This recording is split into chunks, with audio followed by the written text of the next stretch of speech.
Hello, listeners, and welcome to another preview show brought to you by the Known and Never podcast. I'm your host, Natalie Bromley, and it's another quick turnaround. We know what life is like in the Championship. You can't blink before another fixture is on us.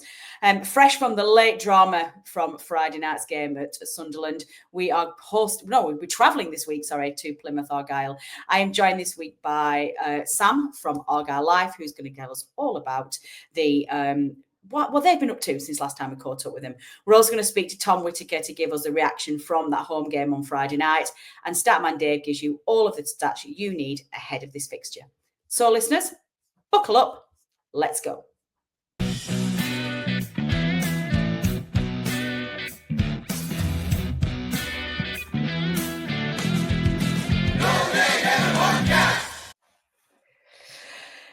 Dave, how are you, sir? Welcome back to another preview show. Yes, games coming thick and fast, playing unusual times, Fridays, Wednesdays, whenever the TV want us, and it's going to be, good running, hopefully, from now through till May. Hopefully. I think it's fair to say that the Saturday 3 p.m. is deceased, wouldn't you say? It's getting that way, isn't it? Yeah. I mean, it's tough at the top. You kind of got to take the rough with the smooth of that, don't you? If you are on demand all the time from television, then you can pretty much expect that you're doing well. You know, if you remember those dull seasons in the Premier League where we were just trying to survive every year, we were always Saturday 3 o'clock because nobody wanted us on any TV fixtures. So at least it means we're going well. At least it goes well. So before we get into this week's preview show, then Dave, as I said in the footer of the show, we've got lots of things to cover this evening. We're going to be joined shortly by our Plymouth Argyle fan, and obviously you're going to be giving us all the stats that we need ahead of this week's fixture against Plymouth. Listeners, stop, because we've also given you a little bit of bonus footage. I sat down with Tom Whittaker, our regular panellist, to give a little bit of immediate post-match reaction to that home game on Friday night against Sunderland, and that, quite frankly, bonkers last 10 minutes of the game. So while you're here, let's give you a little bit of a snippet of what that podcast entailed.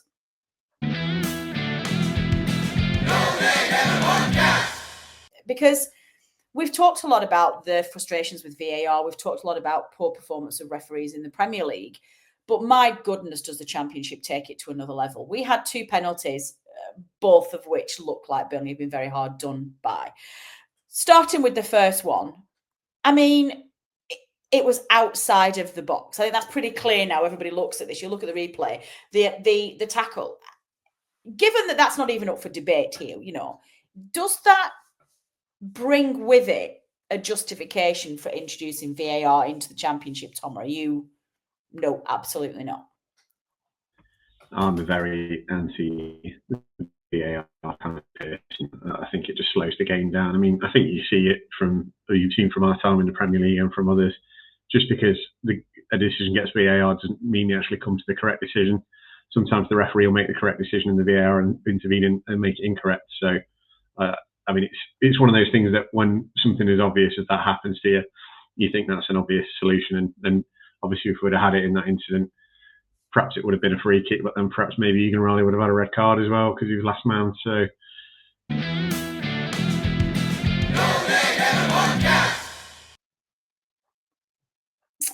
So there you go. Little Tom giving us his words of wisdom. We cover quite a lot in this week's analysis show. We talk about James Trafford's penalty craziness. We talk about Burnley's goals and touch a little bit on the January transfer market as well. So do, while you're here, listeners, before you get any further, just stop.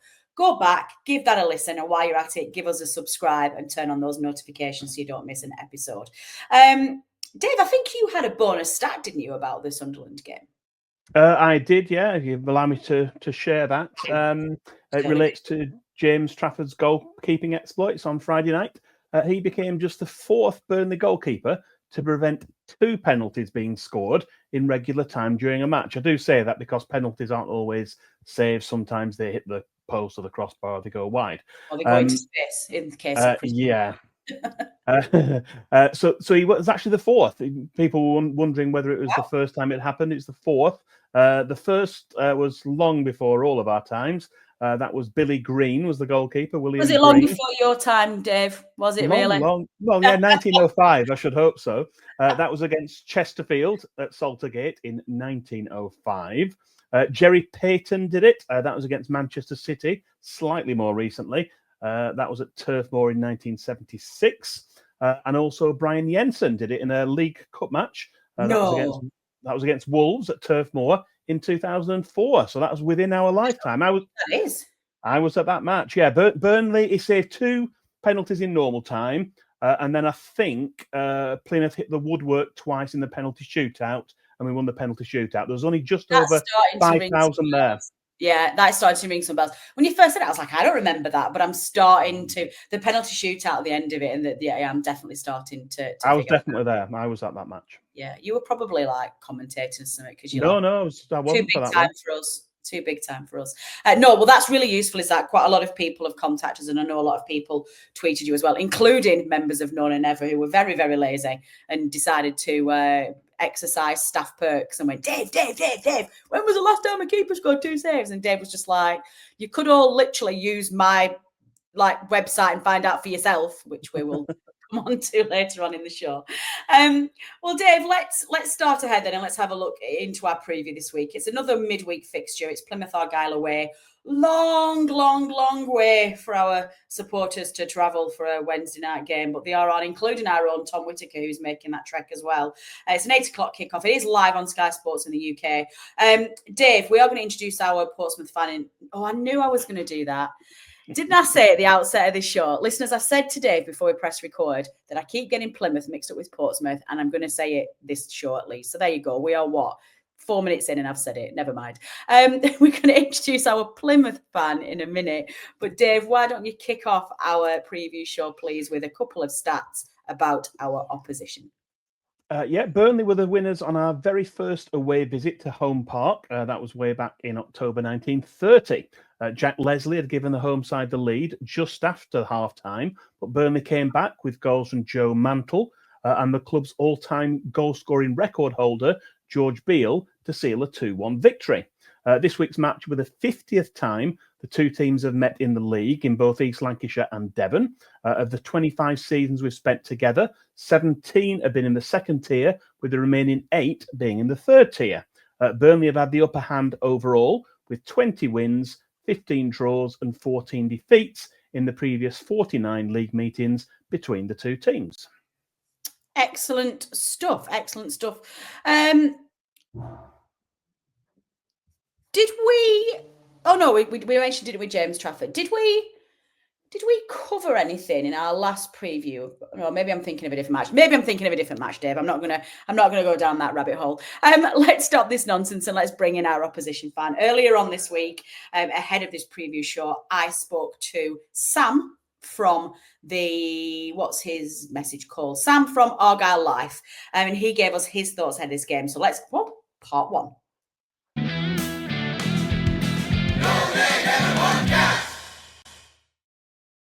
Sam, welcome to the show. How are you, sir?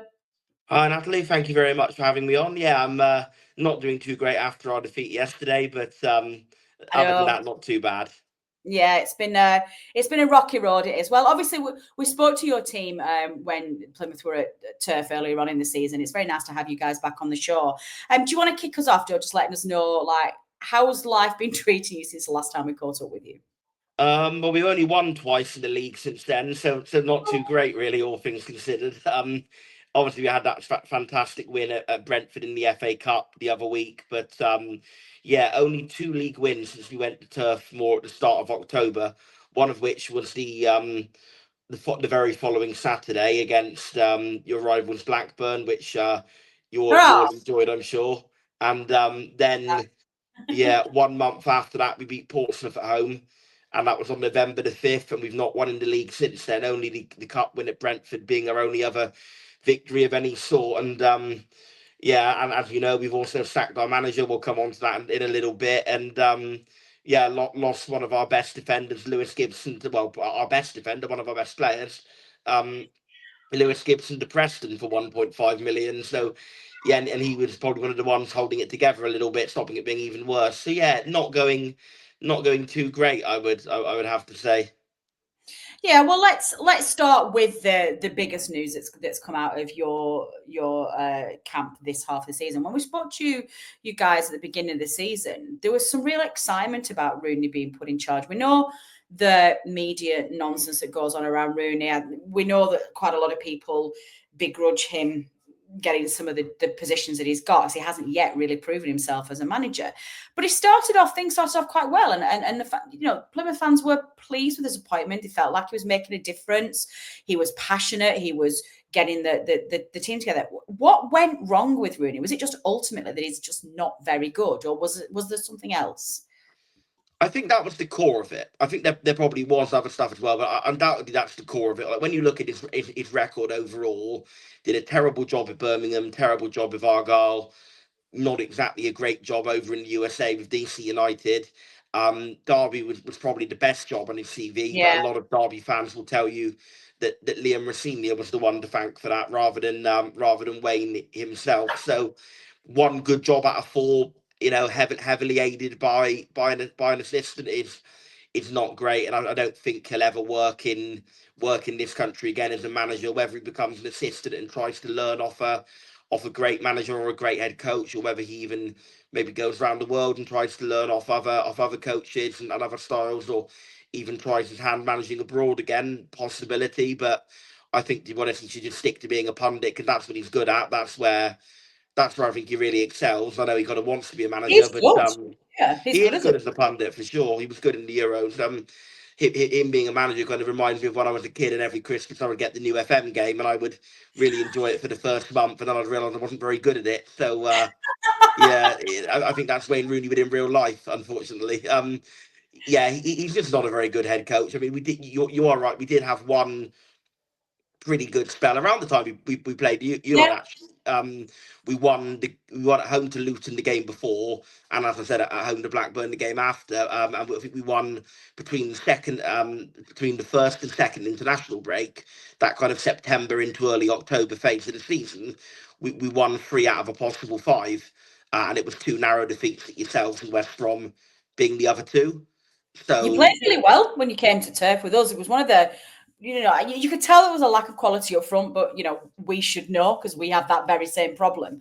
But you weren't a bad side, and I think the performances at turf very much belittled your position in the league. You do find yourself now at the bottom of the table, and I think in doing some prep ahead of this show, just to try and get a handle on what Camp Plymouth is feeling like at the moment, there's quite a lot of noise around fans about investment in the side. What's the position that you're finding yourself with your owners then? I mean, have they just run out of money? Do they need to sell? Can you get any fresh, or do you have to sell? I would start by saying that Simon and his wife Jane, Simon and Jane Hallett, have been absolutely fantastic for this club since they assumed majority ownership in August 2018. They've completely rebuilt the infrastructure of the club off and on the pitch.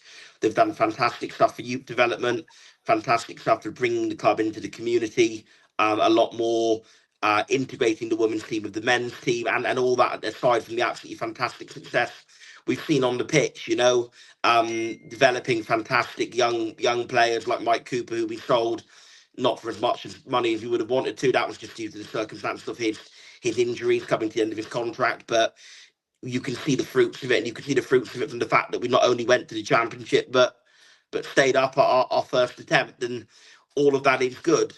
But the trouble is, when you have a low budget, which we do, you leave no margin for error. And I know that Burnley would have seen that in the Premier League, of course. In this league you've got a pretty big budget, but in the Premier League, you make one wrong move, one mistake, signings that don't quite work out, and you can't buy your way back out of it. I mean, look at Vincent Kompany. He's now on track to comfortably run away with the Bundesliga with Bayern Munich. We don't talk about him on this podcast, Sam. Sorry. We don't talk about Vincent Kompany. But we don't care how he's doing.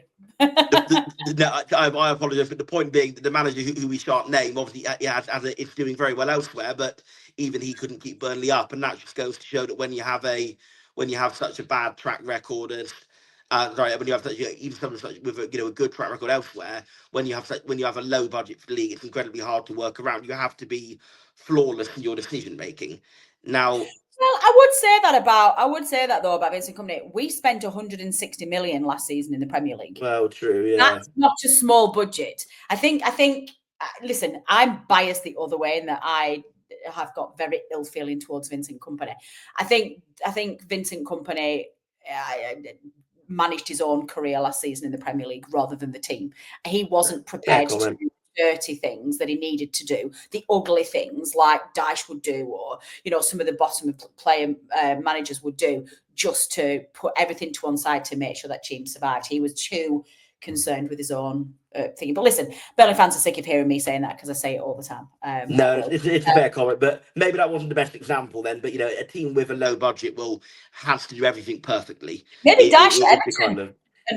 Maybe Dyche at Everton. Maybe that's a good example actually. Yeah, he's not been able to. He's kept Burnley up. These last two jobs, Burnley and Everton, he's had no investment in terms of the squad, and he's managed to do wonders with those. And I think that we were doing things very well, but unfortunately, since Steven Schumacher left for Stoke on that fateful day in December 2023, pretty much every decision we've made has been the wrong one. We sort of bet the house that Ian Foster would, carry his good record of England youth coaching over to the Championship, and he didn't. We then bet the house that Wayne Rooney would prove to be a victim of circumstance and he'd go to Plymouth and do very well, and that didn't happen. And thirdly, we've now bet the house that Miran Muslic will come over from the Belgian league and implement a very different style to what these players are used to very quickly, and keep us up from a points handicap. And well, it may happen, but so far that's not been a great start either. So I do think he's just not got the money. We will always probably have a bottom 5 or 6 budget for this league without investment. Probably even lower than that at the moment. Yes, there are certain things you can do to drive money in. You can have off the pitch events. You can host corporate hospitality. You can sell youth players. All that will drive profit to some extent. But without that investment, it's always going to be the lower end of the league. And if we're going to have that lower end of the league budget, we can't afford to go around making as many mistakes as we have. Neil Dewsnip, our director of football, he's been shown the door as well with Rooney. Did they come together, or were they? No, Neil was around. Neil's been around for 5.5 years. He was right the way through. He was director of football right the way through Ryan Lowe and Steven Schumacher. But there was a perception that Neil Dewsnip slightly railroaded the appointment of Ian Foster, given that he was sort of Dewsnip's protege in the FA. And obviously that was a disaster, so that didn't go well. And then he brought in Wayne Rooney, who was also Dewsnip's mate. Dewsnip was Rooney's youth coach at Everton when Rooney came through. So there's a bit of a perception that he, out, isn't it? Yeah, it's a bit of a clear, and I think there's a bit of a perception that he was getting a bit too much control around the club, and that he, I won't go into all the whole soap opera of it, but he fell out with a couple of players by all accounts, and from that, then I think one thing's led to another, and it's been seen that a full clear out is needed. So after 4.5 very good years of Neil Dewsnip, the last 12 months were a complete disaster in all truth. So I think he probably, with our thanks for all the good times, I think he probably had to go.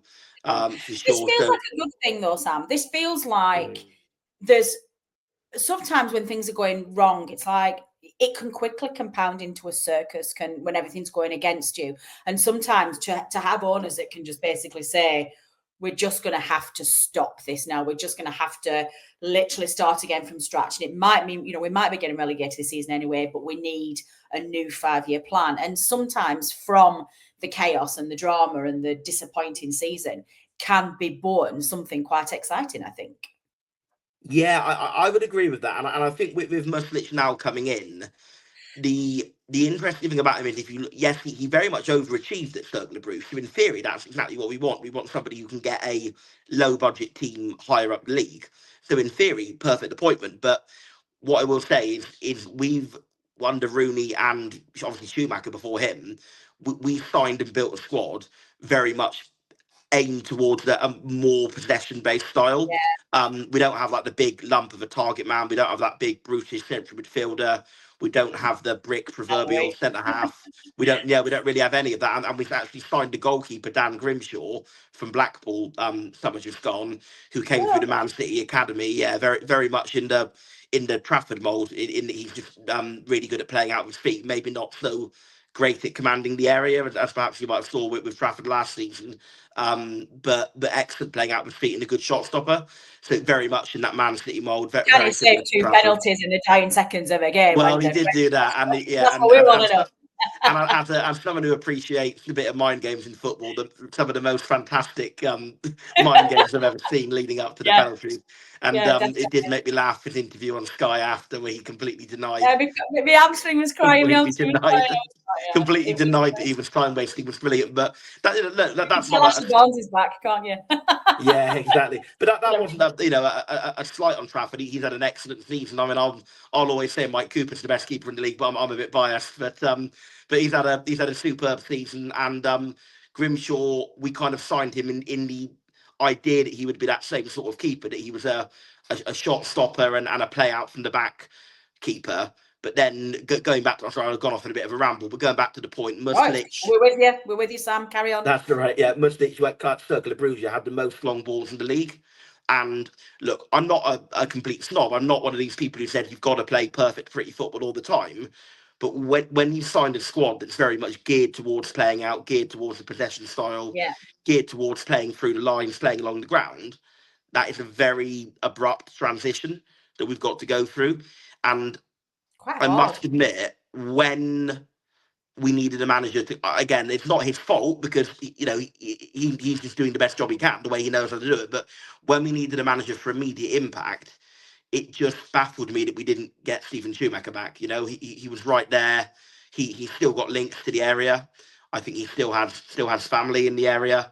Yeah, that seems strange. It just seemed the obvious pick. But look, I'm not gonna blame Miran Muslic just for the fact that he's not Steven Schumacher. It's probably not the appointment I'd have made, but having made it, we've got to give him a chance. Now, he speaks well. He speaks fantastically. Yeah, that clip that went round the other day of him speaking brilliantly was went viral, and it was brilliant. But like I said, unfortunately, the players either seemed like they didn't listen to it, or it didn't have much of an impact on them, because we've gone on to put in two of the to be honest, weaker home performances we've seen. Because under Rooney, whilst we were absolutely shocking away from home, dreadful away from home, I didn't think we were all that good at Turf Moor, but that was definitely one of the better performances of the season. We've had so many shocking away from home. We weren't actually that bad at home under Rooney. Don't get me wrong, we weren't great, but we only actually lost twice at home under Rooney. Once to Swansea, and once, ironically enough, to Steven Schumacher and Stoke, of all teams. So, it's So obviously, factoring all that into the equation, I do feel that it's concerning that we've then had 2 home games in a row, but we've actually looked kind of even worse, if you like, than some of the games under Rooney. But the way I would liken it to is maybe Amorim at Man United. He's come in straight away. He wants to play a certain way. He wants to go free at the back with wing backs and a certain philosophy, etc., etc. And he's not got the squad to meet it. No. And it's going to be kind of short term. It's going to get worse before it gets better. It's going to be short term pain for long term gain. So I am pretty confident with Miran Muslic, based on his track record in Belgium and the way he comes across, the way he presents himself. He looks and sounds the part, which Foster certainly didn't, and Rooney certainly didn't. Based on that, I am confident that if we go down, and as long as we have a respectable budget, and certainly if we get this investment in, he's going to be very well placed to take us back up. But like I say, when it is a big transition in playing style, when we wanted and hoped for an immediate impact, and immediate impact is not what I think we're getting. So, put it this way, survive, Sam? You think you can survive? I know the table's looking a bit grim at the moment, but can you do it? Can you stay up? I think it's going to be extremely difficult. Obviously, we can stay up because Sheffield Wednesday were further adrift at the same time last season. But we need to start winning games fast. We've only won 1 game in our last 18 in the Championship, and that includes now a run of being winless in 13. We've got to start winning games fast. Please, can you wait till the weekend? Just Well, we'll see about that. But yeah, I think now that with how far adrift we are, don't forget our goal difference is the worst in the league as well. So we've got to actually, even though we're 5 points off, we've got to do 6 points better off to get where we need to get. And I just can't see having only one in our last 18, that in our remaining however many games it is, 19 games or whatever, that we're going to get the probably at least 7 wins we'll need in that time, maybe even 8. So we're going to have top half form, really, to be honest with you. Oh, okay. Well, you never know. I'm optimistic, put it that way. It is. Well, I do hope that you have a little bit of misery on Wednesday, but after that, I do wish you success.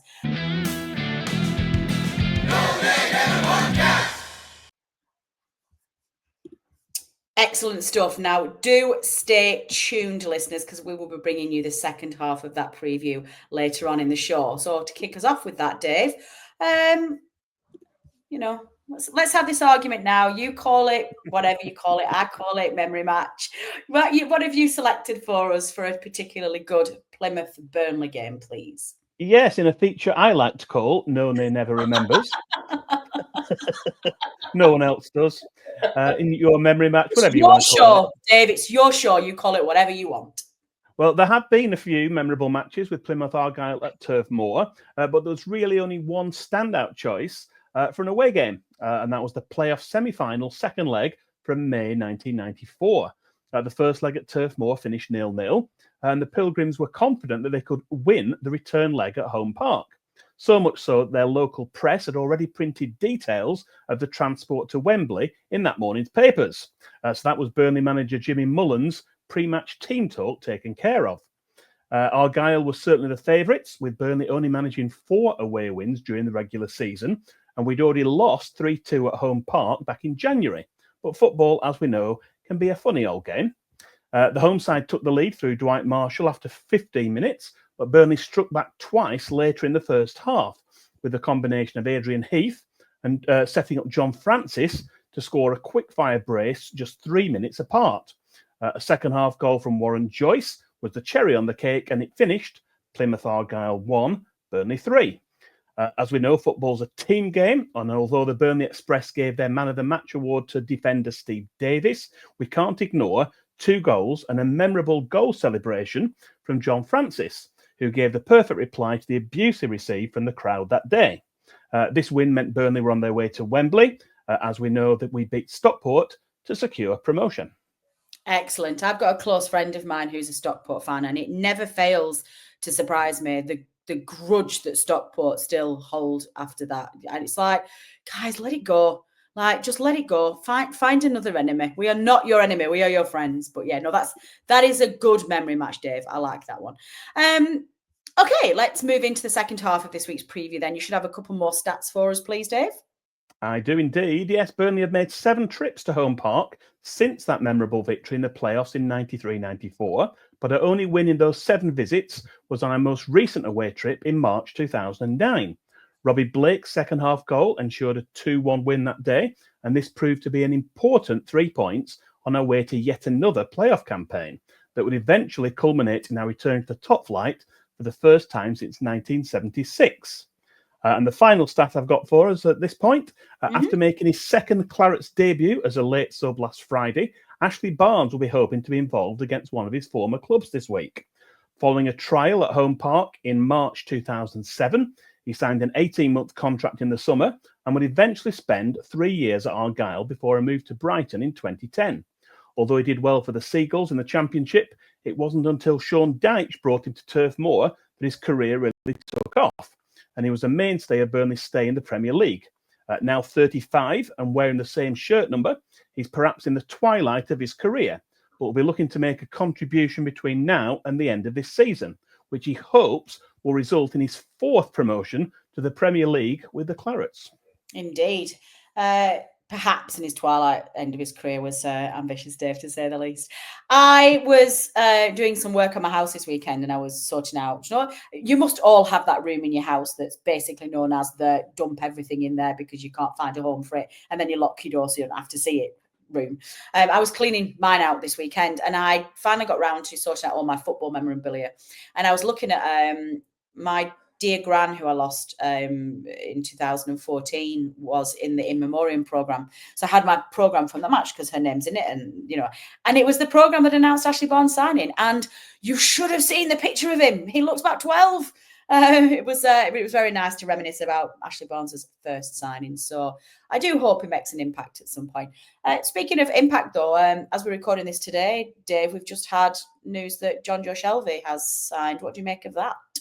Yeah, it's a short-term deal. I think he gives experience in midfield, and I think it's probably a win-win. I think it's one of those where, it could be the impetus we need. Extra body in there to get us over the line, and just a bit of nous, I think, in games that we've perhaps not had in previous ones. And whilst on the subject of Ashley Barnes as well, I think you should look at the picture in the script. I did. Post that on socials afterwards. He looked about 6 in that picture. I thought he looked young in his signing one. I saw the one in the script. I was like, goodness me, where have you pulled that? Shirt. So is that what he signed for Plymouth? Yes. Where have you pulled that up from? Yeah, I'll share that on socials after this one. Clarets fans, it's very amusing.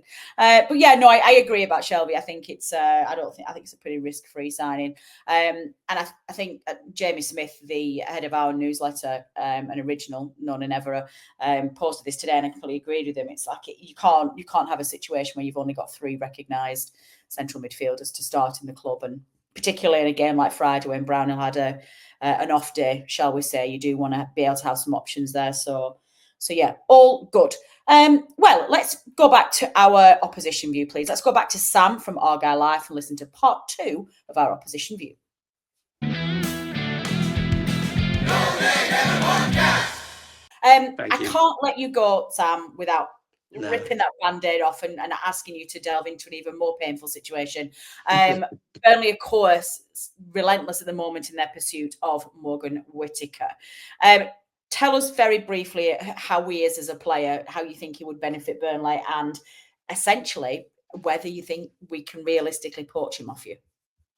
Yeah, it's a really weird scenario. I can't think the last time I've ever, at time of recording Sunday evening, the game's on Wednesday night, I can't think of any other time where I've gone into a game not knowing which team one of the players will be playing for. It's totally new, or indeed, if any at all, maybe he'll be left out when the negotiations continue. Illness.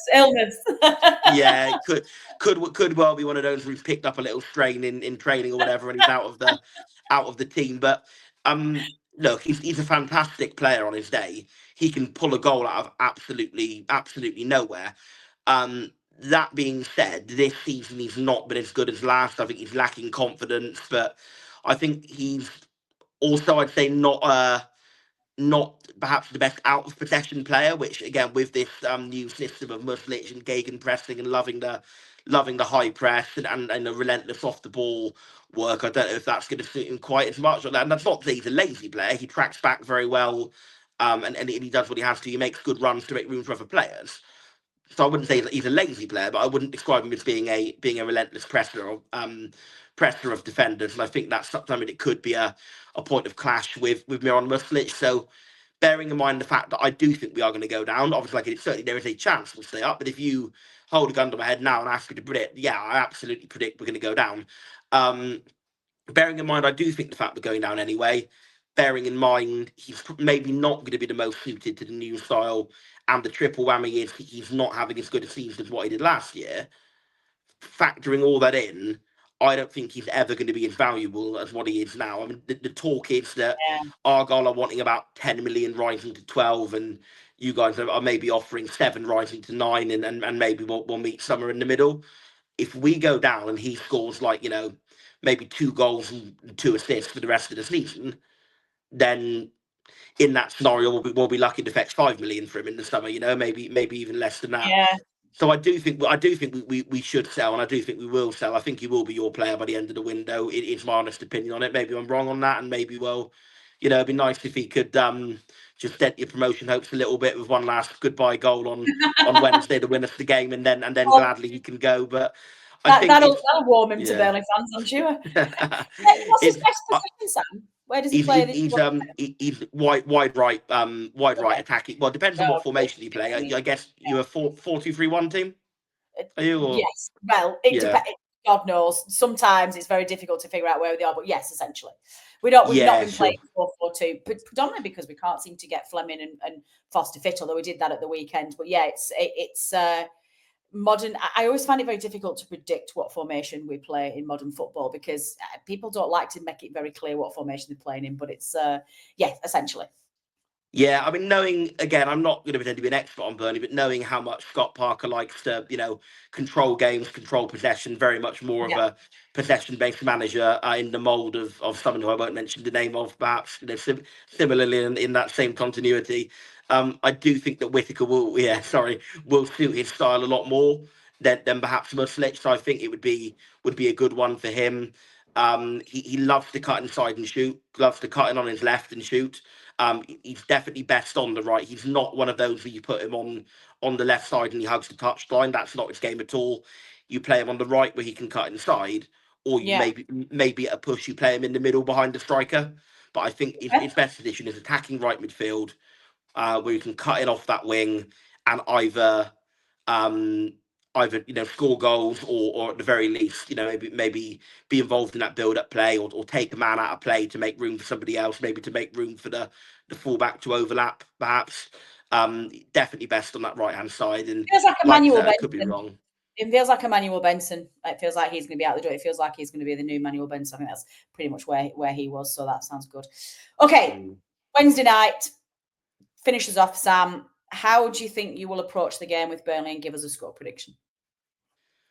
I think based on Miran Muslich's very angry comments after the, quite frankly, dreadful performance of the loss to QPR yesterday that I alluded to earlier, I do think we'll see a response. I do think we'll see a rocket up a few backslides.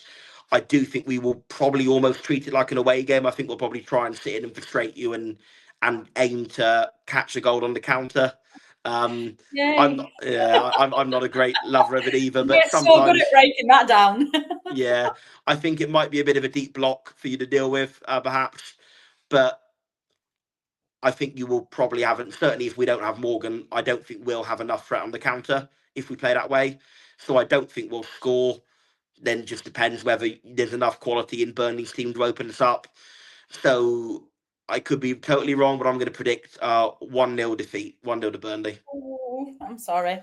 I know that you're not a team of maybe very high goal scorers, but you don't concede very many either, do you? So I think 1-0 would be 9 goals we've conceded, which is crazy. 9 goals. Mad. That's absolutely mad. Absolutely madness. But then we've scored like 3. So, you can't have it both ways. Excellent. Well, Sam, what an absolute pleasure it's been to have you on the show. Thank you so much for filling us in. We really do wish you all the best. I know it's been a bit of a chaotic season for you, and it's been, like you say, for 18 months now, there's been some difficult spells. So hopefully this is the start of something new. Hopefully you guys get yourself back on your feet and hopefully you survive. That would be really, really great. Best of luck for the rest of the season, Sam. Thank you very much. Best of luck as well after Wednesday night.